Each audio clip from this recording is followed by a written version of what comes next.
Crazy Eights. The softball MCT final features a little bit of both. And in baseball, it was the 9th such meeting between Notre Dame and Steinert, but 8 was again the number of the night. I'm Mark Fontes with sports. In the late 90s, when the Tennessee Titans first moved into Adelphia Coliseum, now known as LP Field, they won their first 13 home games, spanning almost 2 seasons. They did not lose at all there until November of 2000, when the Baltimore Ravens came to town and won by 1 point. 2 months later, the Ravens returned to Nashville and won only the second such game there by a visitor, 24-10, in the AFC Divisional Playoffs. Well, our local Ravens of Robbinsville softball have been playing their counterparts from Allentown since early in grade school, and the Redbirds' first ever win against the ladies of Arville came just this month, a 3-2 regular season squeaker down in A-Town on May 2nd. Thursday, the two met in their second straight MCT title game, and the Redbirds proved that beating a team once does give you the mentality to be able at least to do it again. The Redbirds rolling through this Mercer County tournament. 15 days earlier against the Ravens, they got just enough hits off pitcher Lauren Fisher to beat her for the first time. Yet to take this MCT, they'd need to do that a second time. Bottom of the first, Christine Levering of the Ravens on at third. Fish at the plate, hits this on the ground. Jess Macaluso to first on the fielder's choice while Levering scores. Ravens go up 1-0. Top 2, Macaluso after a base hit on its second.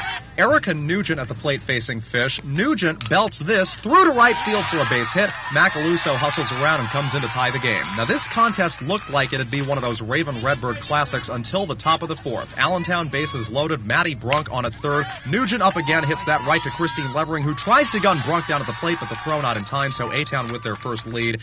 Jane Menard was next. She hits it to Levering, who throws to Carrie Kern at first for the force, but mind you, another run comes in, so now 3-1 Redbirds. Brianna Smith, the next to come to the plate, swings and drills this deep to left center. Erin Wojton, we have seen her make that play countless times, just not able to hold onto the ball there. 2 runs come in, Nugent and Macaluso. Redbirds now up by 4. The Raven players come together to try and calm themselves down. They would allow one more run, though, before this inning was up, so 6-1 after 3.5. Later, another bases-loaded jam for Fish. It's Aaron Drennan at the plate for Allentown. Another infield grounder, another RBI. They would get Drennan at first, but Robbinsville now in a deep hole. Macaluso was next. She hits a comebacker to Fish. This time, her and Becca Freeman do get Brunk at the plate. They would not quite make it a double play, yet they did get out of that inning without further damage. It's not like the Ravens didn't hit. They put plenty of base runners on. The problem was pushing runs across. This is hit right back to Haley Peterson on the mound. She throws home where it's a force. In the Redbirds' half of the 6th, Smith on a third for Brunk, having a blistering MCT, hits that to left. Smith will gingerly come on home. Players in the Redbird dugout, their excitement slowly starting to build. Bottom 7, Fish with one last chance to stay alive, pops it up to center field. Brunk makes the catch, and the Allentown Redbirds, against all odds, come into the Mercer County tournament finale and breeze past their arch rivals from Robbinsville 8-1. For the Ravens, a defeat the dimensions of which they had never experienced, a rout from which little honor could be salvaged, yet they now set their sights on state play. After the game, the MVP winner, Maddie Brunk. She had an especially fruitful semifinal game against West Windsor North. She stopped by to talk to us after. It feels amazing. In my 3 years that I've been here, we've never won it. So it's my first time, so it feels great. The first game where they won against us, we weren't mentally prepared. And the second game, we did come prepared and won. And then this one, I don't even know. It's really awesome to win it, especially against a great team. Lauren Fisher's an amazing pitcher, so it feels good to win. And I've been in it twice before that we lost, so it feels really good for my last year to win it. It was also the last year for many Notre Dame and Steinert baseball greats, captains and coaches meeting at home plate before the game. Like with softball, the 2 regular season meetings between these clubs split 1 apiece. My thanks also to Steinert senior Matt Kalakaitis, a former WZBN intern who shot the majority of this game, which had its liveliest moments in the bottom of the 2nd inning. Marshall Harden, recently back from injury, hits this to right, and it drops in.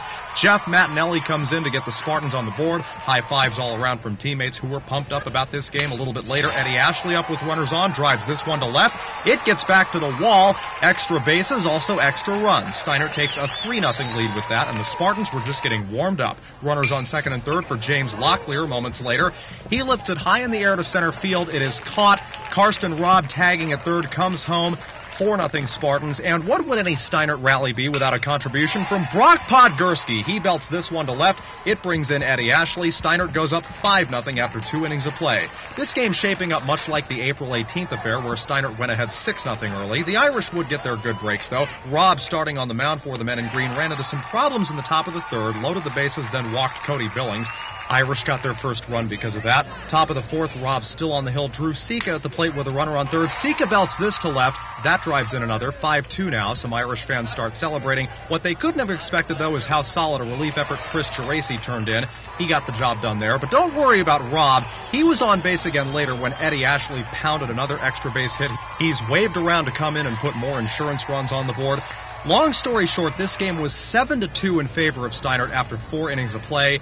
In the bottom of the 6th, Adam Reese would hit a solo homer. Top 7, Notre Dame's last chance. Swing and a miss for strike 3, and the Steinert Spartans win the 2012 Mercer County Baseball Tournament. Their 15th overall and 5th against arch-rival Notre Dame. A team that lost only 2 CVC games back-to-back really did not miss a beat all year besides that. After the game, the championship trophy presented to the Spartans, their fans taking it all in along with them. The MVP this year, Chris Geraci. Only 2 innings of work on the hill, but his throws began the process of shutting down the Irish. It's the best feeling, especially for all the seniors, because last year and the year before, like the 3-year seniors, it's been tough, but this year finally got it, and it feels good. We took every game real hard. We played hard every game, and we came out on top. That's how it should be. We get redemption, and third time in playing, it's a great feeling, a great win for the whole team. Everybody had a lot of energy throughout the whole game. We came out strong and finished strong, so I think that was the most important thing for us. It's a hard-fought game. I knew they were going to play well, and I can't say anything more for our team, our pitchers, everybody. It was just incredible. And finally, Team of the Day is brought to you by Prior NAMI Business Systems. With the finest names in office products like Brother, Canon, Konica Minolta, and Muratech, Prior NAMI is your business solutions headquarters. Steinert baseball remains on a roll as they head into state play. Their 8-2 triumph over their arch rivals is the 15th MCT crown for the school in baseball. Notre Dame has 6. No one else, though, has more than 2. The Spartans begin state play at home next week. Well, that's sports for Friday and for the week. In a moment, Mercer County Close-Up.